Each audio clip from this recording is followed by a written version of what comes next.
শিশুদের গণিত শেখার দ্বিতীয় পর্বের ভিডিওতে আপনাকে স্বাগত। এই পর্বে আমরা রেখেছি শিশুদের সংখ্যার ধারণা দেওয়ার ব্যাপারটি।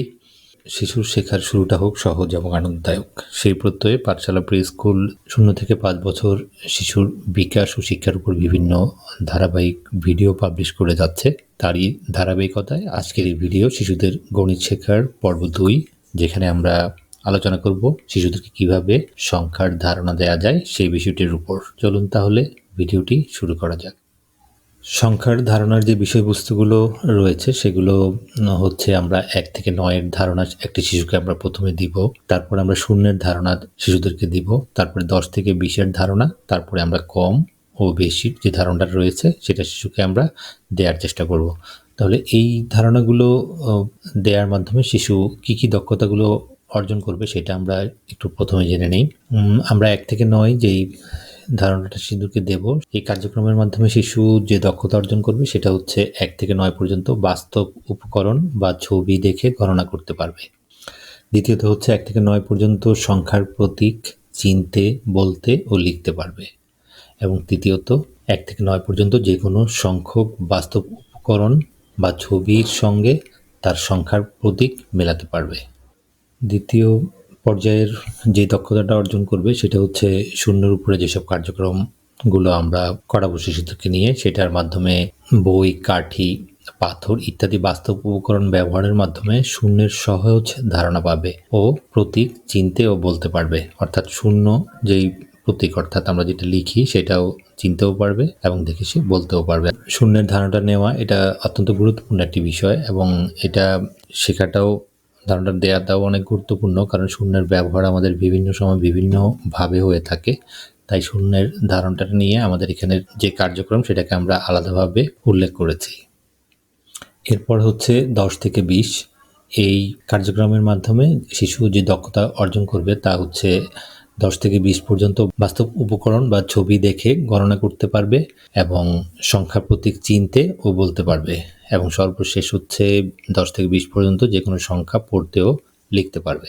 এরপরে রয়েছে কম ও বেশি, এই বিষয়বস্তুর উপরে যেসব কার্যক্রমগুলো আমরা করব তার মাধ্যমে একটি শিশু যে দক্ষতাগুলো অর্জন করবে সেটা হচ্ছে কোনো কিছু গণনা করে কম ও বেশি নির্ণয় করতে পারবে, তারপর হচ্ছে দুটি সংখ্যার মাধ্যমে তুলনা করতে পারবে এবং সর্বশেষ 1 থেকে 20 পর্যন্ত যে কোনো 5টি সংখ্যা ছোট থেকে বড় আবার বড় থেকে ছোট এভাবে সাজাতে পারবে।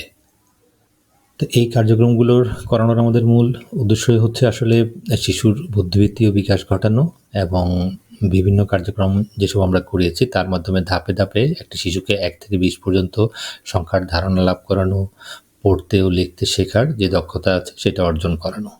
এই অনুশীলনগুলো আমরা করানোর ক্ষেত্রে আমরা যেসব মাধ্যম বা উপকরণগুলো ব্যবহার করব সেই বিষয়টি আমরা এবার একটু জেনে নিই। প্রত্যেকটি বিষয়বস্তুর উপর ভিত্তি করে বাস্তব ধারণা দেওয়া যায় এমন কিছু উপকরণ, যেমন পাথর, কাঠি, পাতা ইত্যাদি আমরা সংগ্রহ করে সেগুলো প্রদর্শনের মাধ্যমে শিশুকে বাস্তব ধারণা দেওয়ার চেষ্টা করব। তারপর হচ্ছে অর্ধবাস্তব উপকরণ, যেমন বই বা সংখ্যার কার্ড। শিশু উপযোগী যেসব বইগুলো রয়েছে আমরা লাইব্রেরি থেকে সংগ্রহ করতে পারি, সেই সব বইয়ে বিভিন্ন কার্যক্রম নির্দিষ্ট করা থাকে, সেগুলো অনুসরণ করে আমরা শিশুদেরকে ধারণাগুলো দেওয়ার চেষ্টা করব। এছাড়া ছড়া ও খেলার মাধ্যমেও শিশুদের এসব কার্যক্রমগুলো বা এসব শিক্ষাগুলো দেয়া যেতে পারে।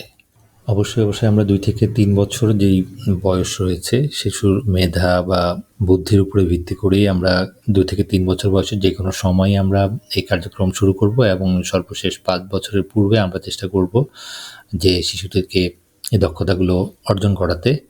এর মধ্যে যদি নাও হয় তাহলে যতদিন পর্যন্ত এই দক্ষতাগুলো অর্জন করতে সে সক্ষম না হবে ততদিন পর্যন্ত আমরা এই কার্যক্রমগুলো শিশুর সাথে চালিয়ে যাব।